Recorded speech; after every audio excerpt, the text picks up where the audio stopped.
To turn on or turn off Analyze on-screen image digital assistant in Samsung Galaxy S21, S21 Plus or S21 Ultra, open settings, swipe the notification panel, and then the settings icon. Scroll down settings screen, find apps, and then tap apps.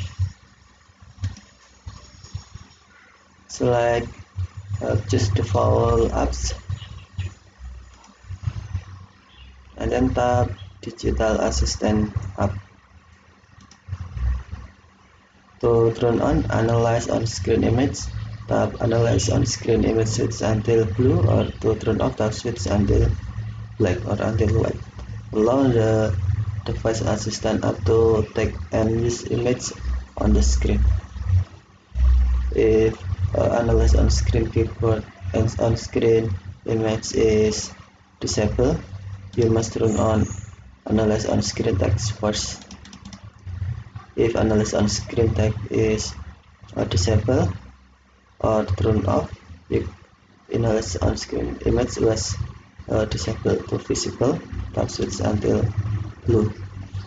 Okay, thank you for watching. Have a nice day.